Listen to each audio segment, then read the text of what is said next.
Envoie ta lumière et ta vérité, qu'elle guide mes pas et me conduise à ta montagne sainte jusqu'en ta demeure. Bonjour, bienvenue à la petite église française du Saint Esprit, le 5e semaine dans la saison de la Pentecôte et la Sainte Communion. Good morning, afternoon I think it is now. Welcome to the Little French Church of Saint Esprit for our service of Holy Communion on this Wednesday in the 5th week in the season of Pentecost. Si vous faites partie de la congrégation par voie d'Internet, le lien pour le bulletin se trouve juste en dessous de la chaîne YouTube. If you're joining us online, you can find a link to the bulletin that we'll be using during the service just underneath the YouTube video that you're watching. Tournons maintenant à nos bulletins.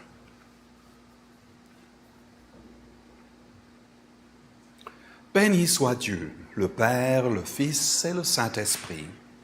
Béni soit son règne, maintenant et à jamais. Amen. Dieu Tout-Puissant, tu pénètres le cœur de tout homme. Tu connais les désirs de chacun et rien ne te reste caché. Envoie ton Esprit Saint pour qu'il purifie nos pensées. Nous pourrons ainsi t'aimer jusqu'à la perfection et célébrer dignement ton saint nom. Par Jésus le Christ, notre Seigneur. Amen.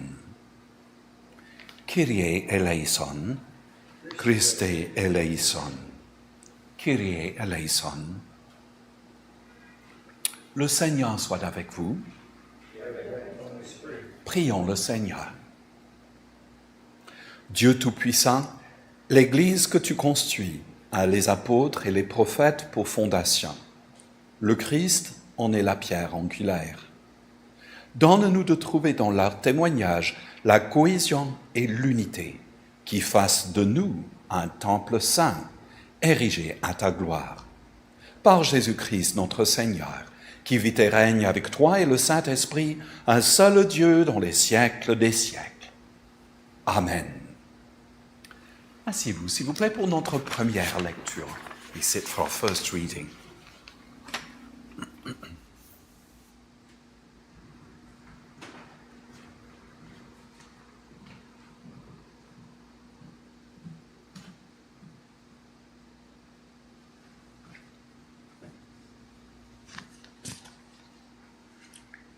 Genèse, chapitre 22, versets 1 à 14. Par la suite, Dieu mit Abraham à l'épreuve. Il l'appela et Abraham répondit. Me voici, Dieu reprit, prends ton fils Isaac, ton fils unique, que tu aimes tant. Va dans le pays de Moria, sur une montagne que je t'indiquerai, et là, offre-le-moi en sacrifice. Le lendemain, Abraham se leva tôt.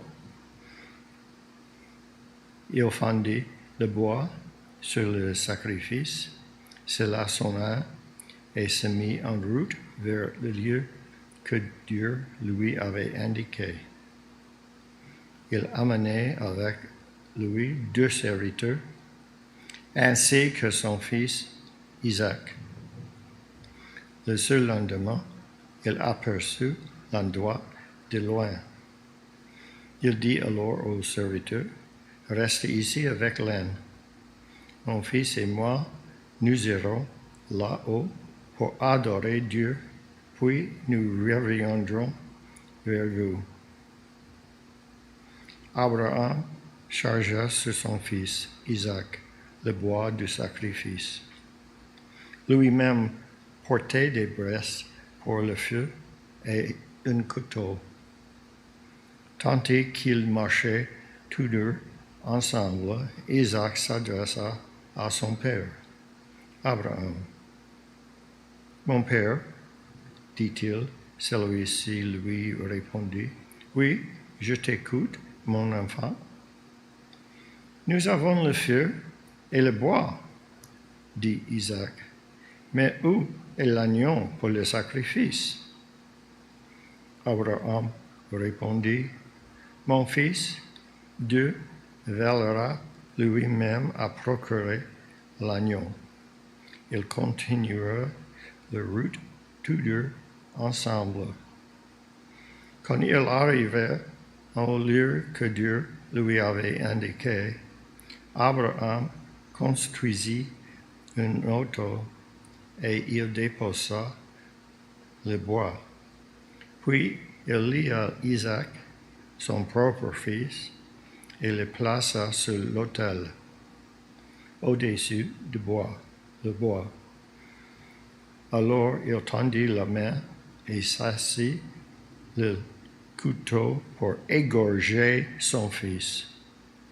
Mais des cieux, l'ange du Seigneur l'interpella. « Abraham, Abraham ?» ?»« Oui, répondit Abraham, « me voici. » L'ange lui ordonna, « Ne porte pas la main sur l'enfant. Ne lui fais aucun mal. Je sais maintenant que tu reconnais l'autorité de Dieu, puisque tu ne lui as pas refusé ton fils unique.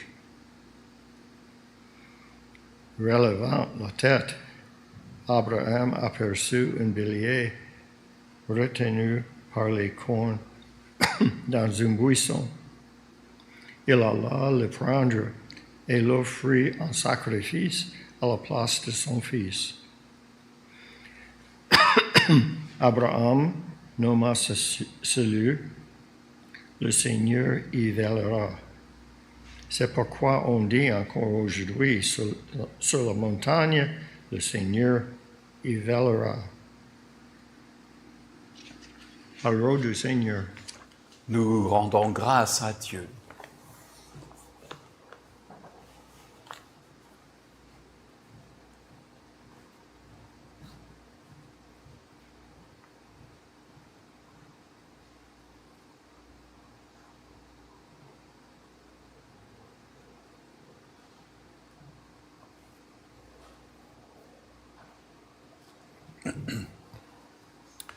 Récitons ensemble le psaume 13. We say together Psalm 13, printed in the bulletin. Ensemble. Seigneur, jusqu'à quand persisteras-tu à m'oublier? Jusqu'à quand refuseras-tu de me voir? Jusqu'à quand devrais-je me faire de soucis, me ronger de chagrin tout le jour? Jusqu'à quand mon ennemi aura-t-il l'avantage? Seigneur mon Dieu, regarde et réponds-moi. Rends-moi un peu de force, sinon mes yeux se fermeront pour le sommeil de la mort. Sinon, mon ennemi se vantera d'avoir eu le dessus, et mes adversaires se féliciteront de ma défaite. Moi, je compte sur ta bonté. Je veux me réjouir de ton secours. Seigneur, je veux chanter en ton honneur pour tout ce que tu as fait en ma faveur. Gloire au Père et au Fils et au Saint Esprit, au Dieu qui est, qui était et qui vient, pour les siècles des siècles. Amen.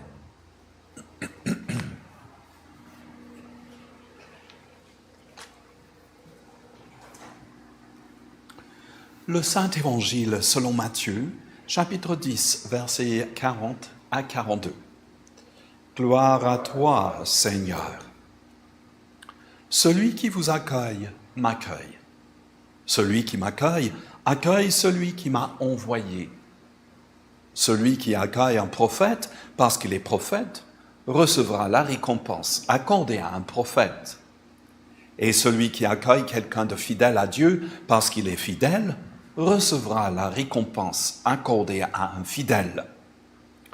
Je vous le déclare, c'est la vérité. La personne qui donne même un simple verre d'eau fraîche à l'un de ses petits parmi mes disciples, parce qu'il est mon disciple, recevra sa récompense. Évangile du Seigneur. Louange à toi, Seigneur Jésus. Asseyez-vous, s'il vous plaît. Do sit down. Ooh, remind me, Fred, at the end of the service that I think we're missing a pad underneath this, and it sort of rocks. I tried to fix it on Sunday, but I'll figure it out. It's like, It is rather, especially with the wind blowing from the fan. it's rocking. Well, what a horrible reading from Genesis there. The Bible, curiously, has been championed by those who want to put forward family values. And yet when you read it through, sometimes you think family values are very far away from what's actually happening. This isn't the only incident in Abraham's life, or Isaac's life, or Jacob's life, or Joseph's life, when you think, I'm not sure I can say thanks be to God at the end of this particular reading, or claim it as the word of the Lord. The story of the near sacrifice of a little child is, criminal. Let's put it that way. And I'm very grateful to Stephen for having read it, who is a mandated reporter. I don't think Abraham would have got very far had Stephen been around at the time. That would have been the end of Abraham's little mission there, taking his son up the mountain to be sacrificed. Not only that, in this little story, we hear these poignant little bits of dialogue that come in. And the abruptness of God's demand, take your son, your only son, whom you love, up the mountain and sacrifice him. God doesn't say because, it's simply a command that comes out of nowhere. In the end, we're told that it's the angel of the Lord that comes down to stop the sacrifice from happening. It's almost as if God himself has taken a back seat there and sent his messenger rather than come down himself to say, I didn't really mean it, or I meant it in a way that you were not supposed to understand at the time. So how can we make sense of this reading? The classic Christian reading, obviously, is that it's a foretaste, a little glimpse that gives us a key to understanding the crucifixion, where God's only Son, Jesus Christ, eternally begotten of the Father before all things, became incarnate and died on the cross. But here we don't have God coming down to attach Jesus to the cross. That's done by the sinners for whom Jesus is dying. It's an explanation. It's something that has been used in Christian history to say, if you understand this story here, you can interpret it through the lens of the faithfulness of Abraham and the faithfulness of Christ, going all the way to the cross in order that we may be saved. Other people have said, now listen, this reading probably dates from somewhere in the middle of the Bronze Age, probably somewhere around 1800 BC, 1700 BC in its origin. Remember, this is before the law. There's no Mount Sinai yet. There's no, strictly speaking, no Judaism. This person, Abraham, has been called, and God has said to him, go out from the place where you are, and I will show you where to go. But his wife, Sarah, takes with her lots of little idols that she happens to have, her little family statues. So there's a great crossover between Judaism and paganism at this particular time, and in the ancient world, we know from archaeological records and textual records that children were sacrificed occasionally, especially if there was a war or a famine or a plague. Sometimes if people founded a new city, they would bury a child underneath the walls of the city as a sort of atavistic protection. This seems to be a rather feeble way of reading the story, if you ask me. Why is it in the Bible in that case, if it just represents a world that was just so different that it can't be interpreted through Jewish nor Christian eyes? Modern scholarship has looked at it this way. Remember the stories of all of the patriarchs. We begin with the story of Abraham, who is unable to have a child with his wife, Sarah, until they're advanced in age. So he has a child with his slave. He then chases her out with that child, and because Sarah has conceived Isaac. Then we have the story of Isaac and Rebekah. Remember at the well, where it took 7 years and he got married to the wrong person and then had to wait another 7 years to get married to the other one. They couldn't have a child either for the longest time. Eventually, Jacob was born. Jacob couldn't have a child with his wife either and had to wait a very long time for that to happen. Jacob eventually had 12 children, 11 of which turned out to be no good, and one of them was sold into slavery in Egypt, where he rose through the ranks and eventually saved the other 11 brothers. Can you see a theme that's developing here? The theme is this: God's call is always in jeopardy. I will make you the family of a great, countless as the stars in the heaven or the sand on the seashore. And yet, the story is very far from that. So every single generation, it looks like the whole thing is going to become unraveled. They can't have children. Something disastrous happens. They have to wait. God even puts this contract in danger by saying to Abraham, go and kill the one promise that is left out of what I've told you to do. So the threat isn't just coming from outside, it's coming from within the community that God has chosen. And sometimes it's coming from God himself, as if to say, my project on earth is always in danger. There's always a risk. There's always something that threatens to get it to fall apart. But I will be true to the promise, even if it looks as if I myself have put it in danger. That's why we have this peculiar, disturbing story, because at the end of it, it says, Abraham, you have proved your faithfulness, your obedience. And even through the most horrible trial, things are going to get worse in the future for the chosen people. They will almost be wiped out, not only as slaves in Egypt, but also through the Babylonian invasion, where the country, to all intents and purposes, disappeared as a functioning entity. And yet God keeps coming back. Final point about this contextual reading before I talk about how it might apply to us. The Bible in its current form was put together after the Babylonian exile.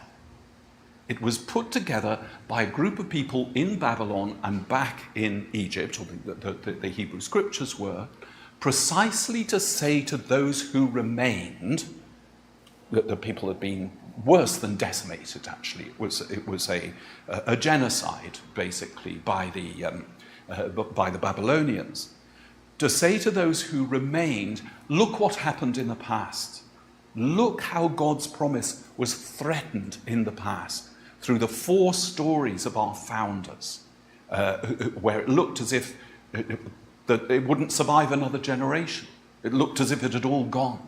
So much so that God even seemed to be involved in putting his own people at risk, just as he was when he allowed the Babylonians to come down and invade and destroy Jerusalem and the kingdom of Judah after the destruction of the northern kingdom of Israel about 80 years before.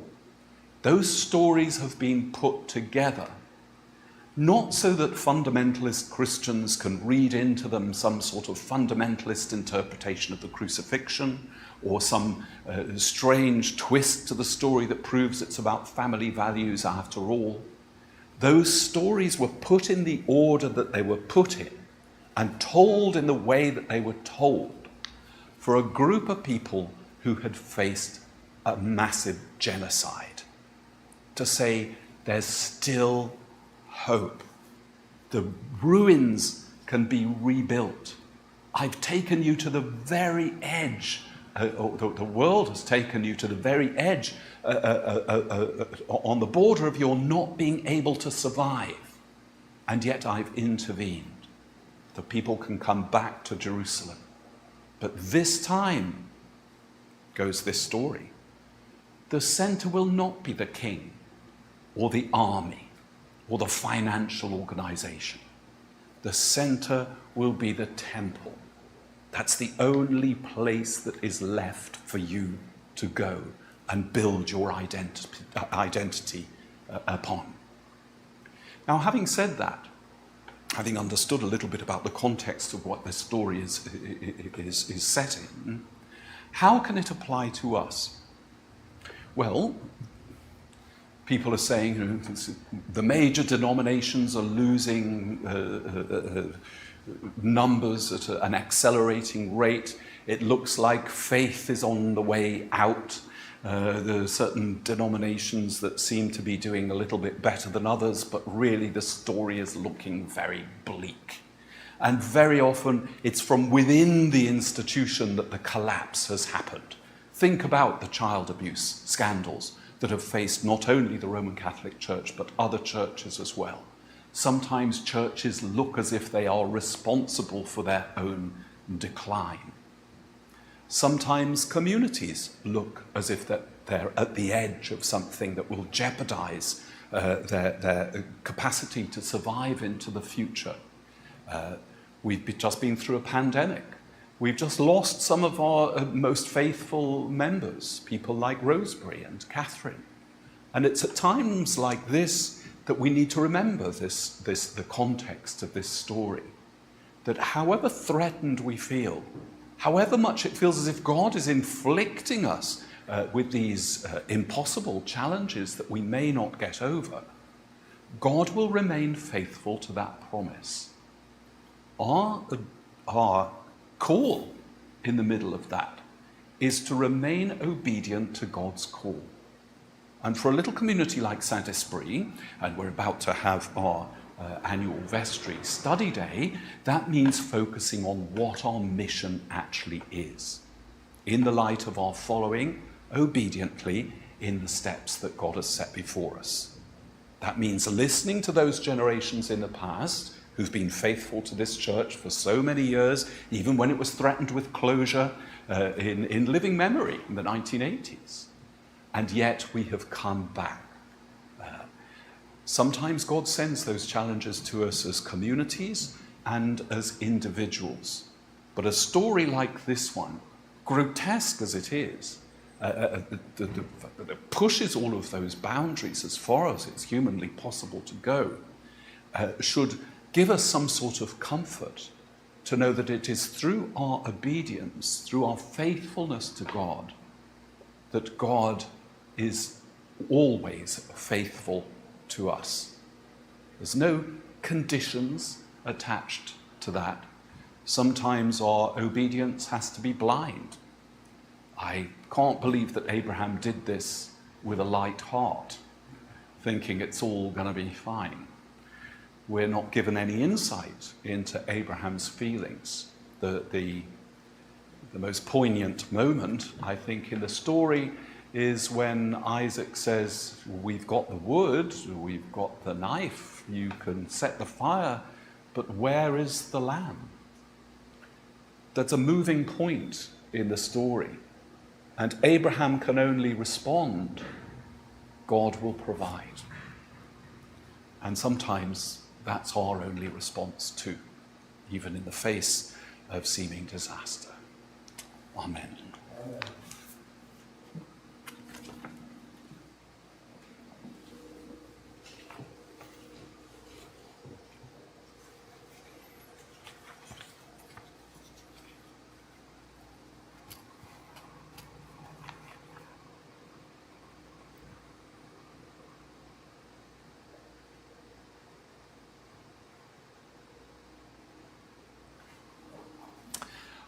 On se lève pour réciter ensemble le symbole de Nicée.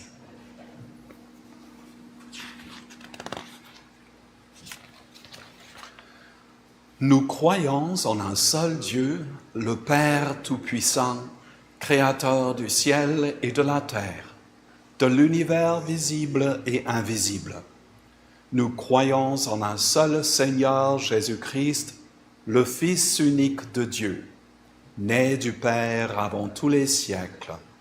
Il est Dieu, né de Dieu, lumière née de la lumière, vrai Dieu, né du vrai Dieu, engendré, non pas créé, de même nature que le Père, et par lui tout a été fait.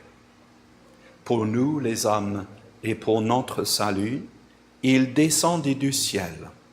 Par l'Esprit Saint, il a pris chair de la Vierge Marie et s'est fait homme. Crucifié pour nous sous Ponce Pilate, il souffrit sa passion et fut mis au tombeau. Le troisième jour, il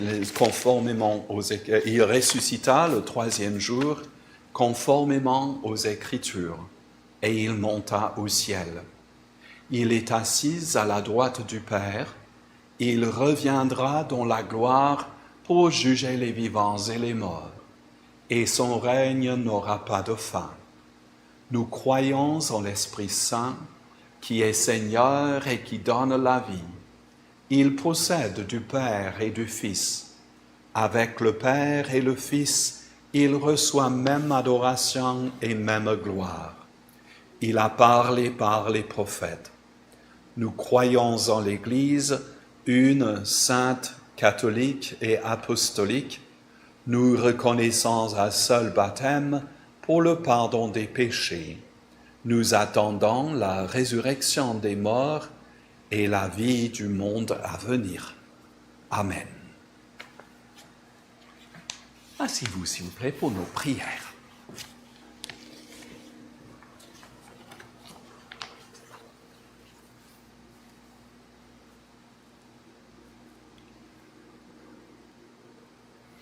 Père, nous te prions pour ta sainte Église catholique, que tous nous soyons un, que chaque membre de l'Église te serve dans la vérité et l'humilité, que tous les peuples glorifient ton nom. Nous te prions pour les évêques, les prêtres et les diacres, qu'ils soient les ministres fidèles de ta parole et de tes sacrements. Nous te prions pour ceux qui nous gouvernent et ont autorité dans les nations. Que la justice et la paix règnent sur la terre. Accorde-nous de faire ta volonté en chacune de nos actions. Que nos œuvres trouvent grâce à tes yeux. Aie pitié de ceux qui souffrent. Délivre-les de leur angoisse. Accorde aux défunts le repos éternel. Que brille sur eux la lumière sans déclin. Nous te rendons gloire pour tes saints qui sont entrés dans ta joie. Que nous ayons part avec eux à la gloire du royaume. Prions pour nous-mêmes et pour nos frères et sœurs. Nous prions pour la communion anglicane et le réseau francophone, pour le diocèse de Goma et les projets que nous avons sponsorisés et les contacts que nous avons formés avec nos frères et sœurs dans le Congo.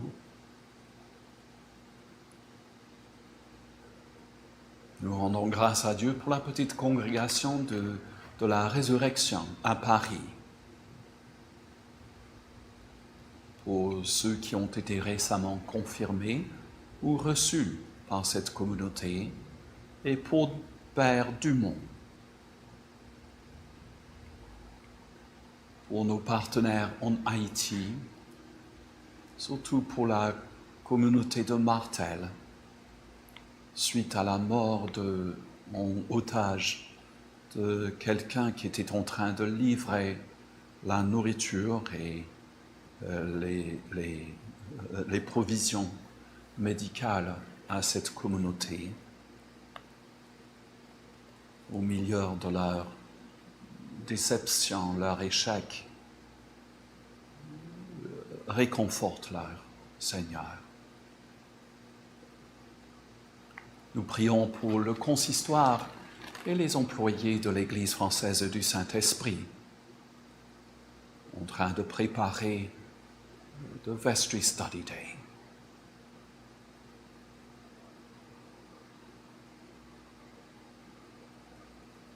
Nous prions pour l'Israël et la Palestine, pour l'Ukraine, pour l'Haïti, pour l'Afrique centrale, pour tout pays ravagé par la guerre, le terrorisme, l'oppression.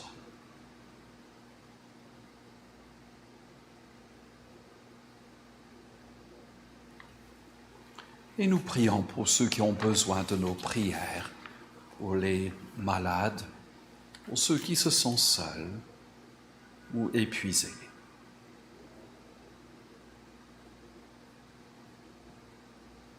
Pour Neri Nunez,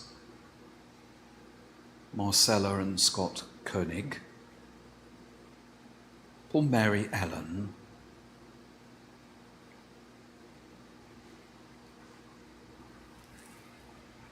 pour Alan et sa femme Rita, pour Nicolas.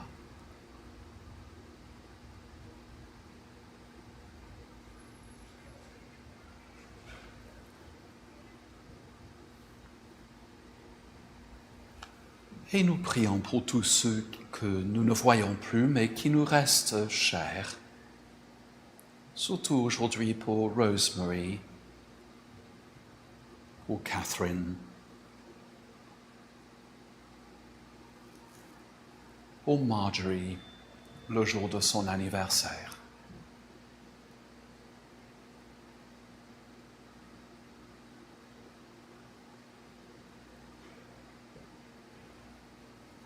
Et nous prions pour nous-mêmes, pour notre paroisse et pour Joris, notre frère postulant, qui arrivera bientôt à New York, et pour l'expédition de son visa.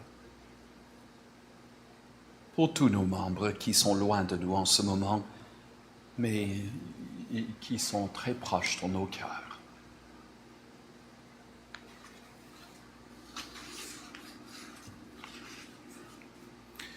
Dieu Tout-Puissant, toi qui connais nos besoins avant même que nous les exprimions, aide-nous à demander ce qui rejoint ta volonté et ce que nous n'osons ou ne savons pas demander, daigne nous l'accorder pour l'amour de ton Fils, Jésus le Christ, notre Seigneur. Amen. Confessons les péchés que nous avons commis contre Dieu et notre prochain.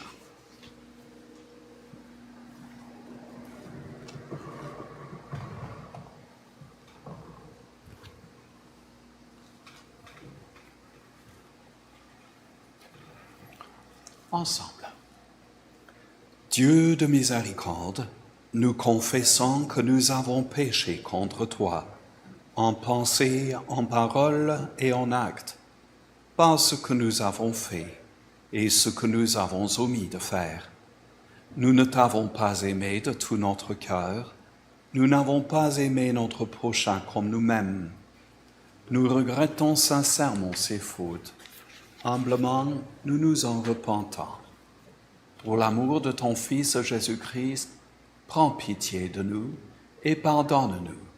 Alors ta volonté fera notre joie, et nous pourrons marcher dans tes chemins pour la gloire de ton nom. Amen.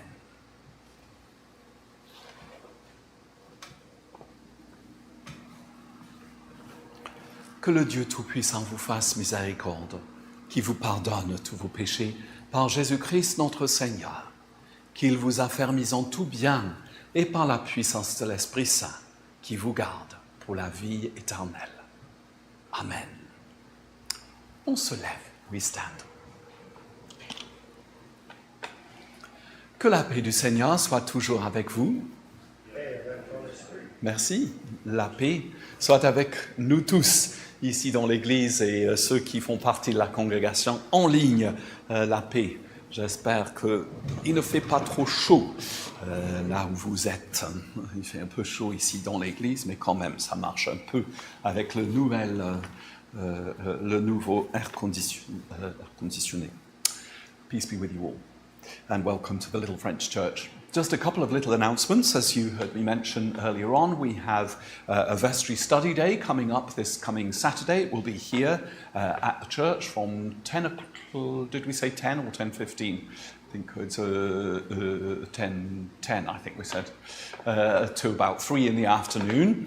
We'll have a brief vestry meeting that will be followed by a discussion about the direction of Saint Esprit in the year to come.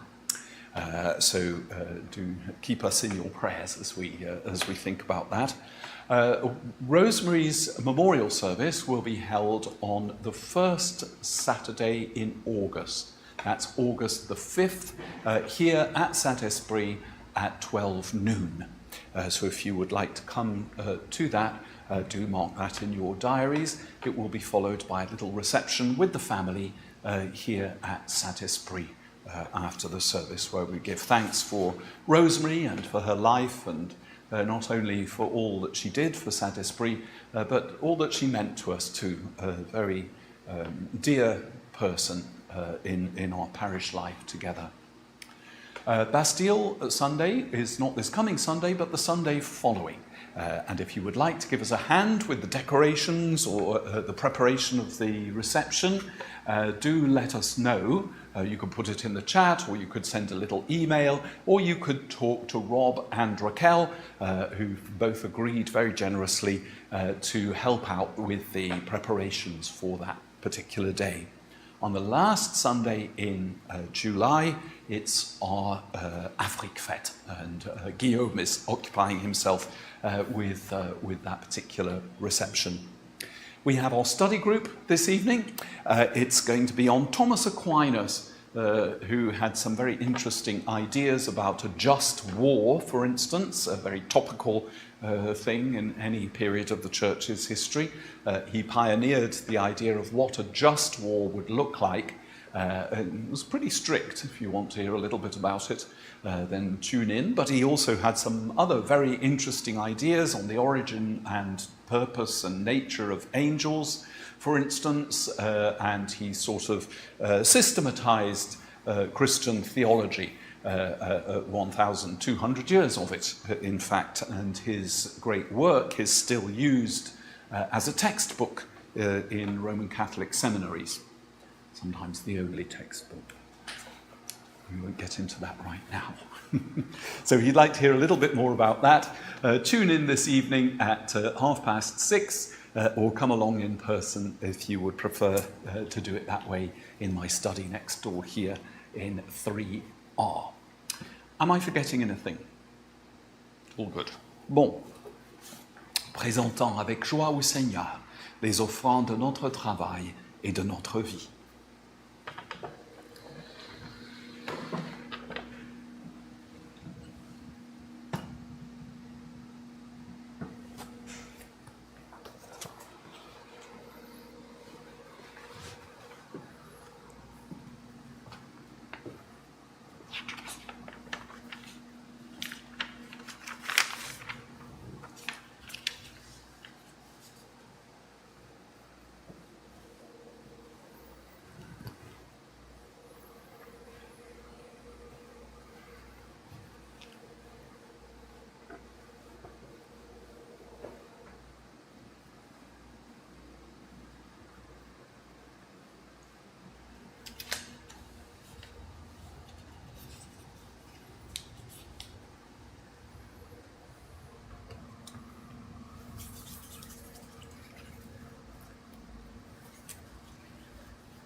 On se lève. We stand.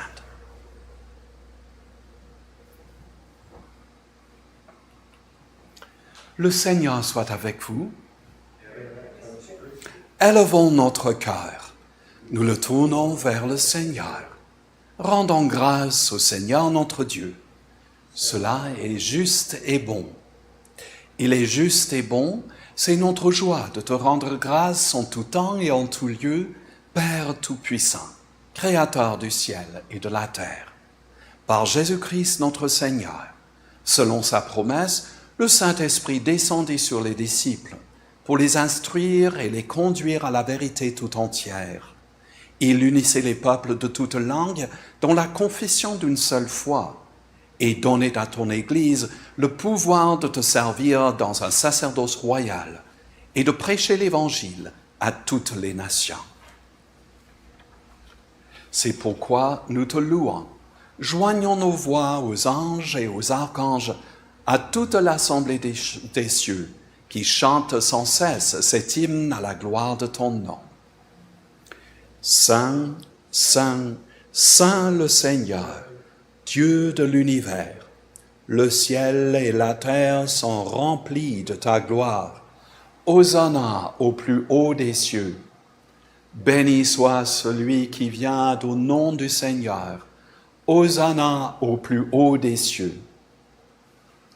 Père saint et plein de bonté, dans ton amour infini, tu nous as créés pour être tiens.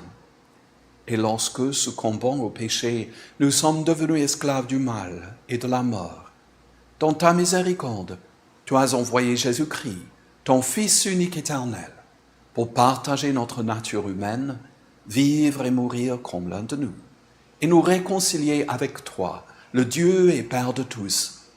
Il a étendu les bras sur la croix, et obéissant à ta volonté, il s'est offert lui-même, sacrifice parfait pour le salut du monde. La nuit où il fut livré à la souffrance et à la mort, notre Seigneur Jésus-Christ prit du pain, et, t'ayant rendu grâce, il le rompit et le donna à ses disciples en disant, « Prenez, mangez, ceci est mon corps, livré pour vous. Faites ceci en mémoire de moi. »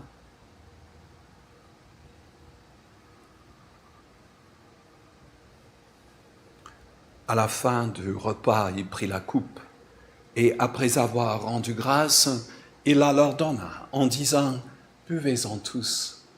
Ceci est mon sang, le sang de la nouvelle alliance, versé pour vous et pour la multitude, en rémission des péchés. Chaque fois que vous en boirez, faites-le en mémoire de moi. »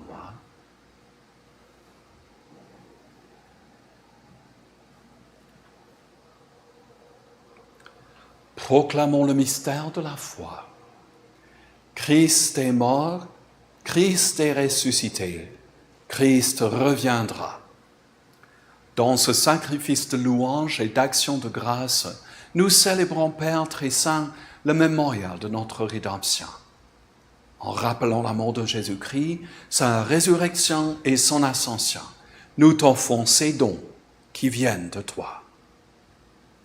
Sanctifie-les par ton Esprit Saint, qui deviennent pour ton peuple le corps et le sang de ton Fils, nourriture et boisson sainte de la vie nouvelle en lui.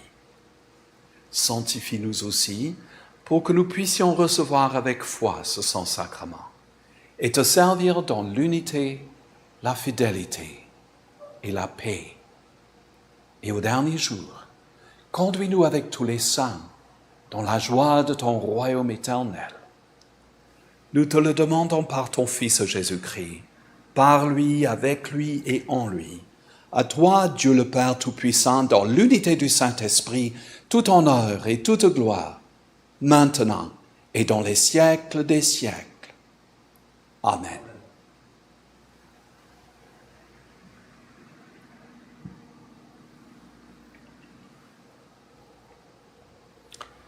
Et maintenant, comme nous l'avons appris du Sauveur, nous osons dire, Notre Père, qui es aux cieux, que ton nom soit sanctifié, que ton règne vienne, que ta volonté soit faite sur la terre comme au ciel.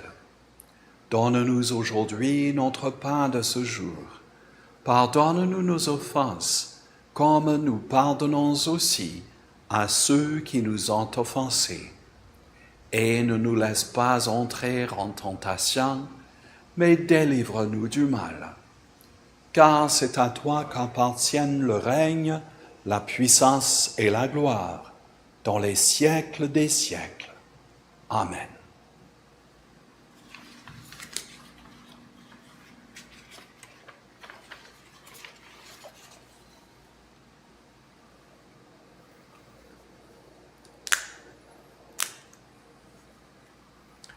Alléluia, le Christ, notre Pâque, a été immolé.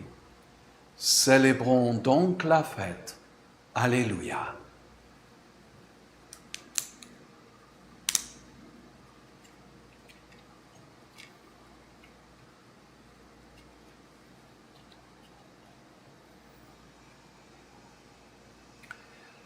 Agneau de Dieu qui ôte les péchés du monde, aie pitié de nous.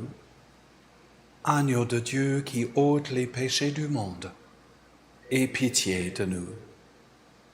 Agneau de Dieu qui ôte les péchés du monde, accorde-nous ta paix. Les dons de Dieu pour le peuple de Dieu, prenez en mémoire de ce que Christ est mort pour vous, que votre cœur, par la foi, s'en nourrisse avec reconnaissance.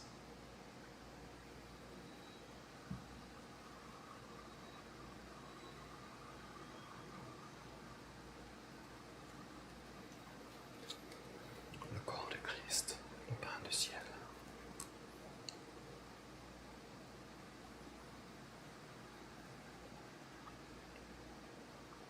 Le sang de Christ.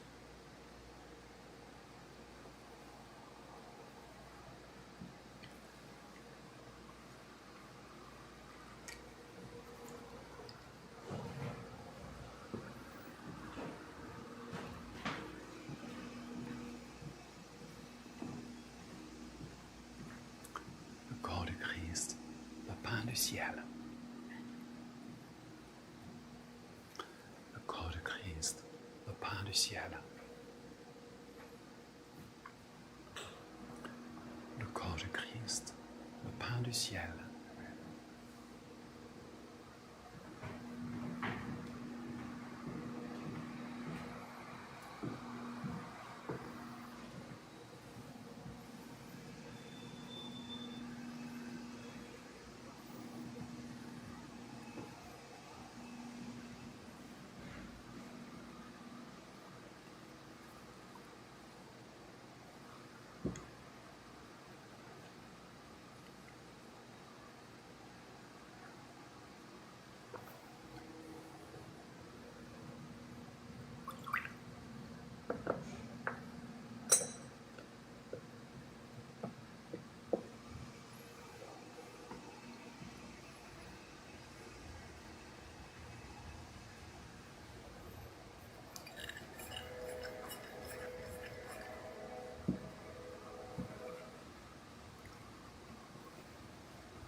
Prions.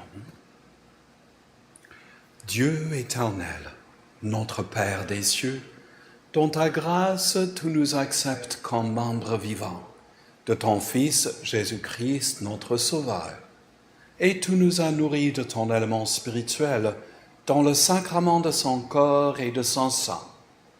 Envoie-nous maintenant en paix dans le monde et donne-nous la force et le courage pour t'aimer et te servir dans la joie et la simplicité du cœur.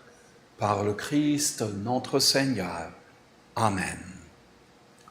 Dieu éternel, écoute les prières de nos bien-aimés frères et sœurs à la maison.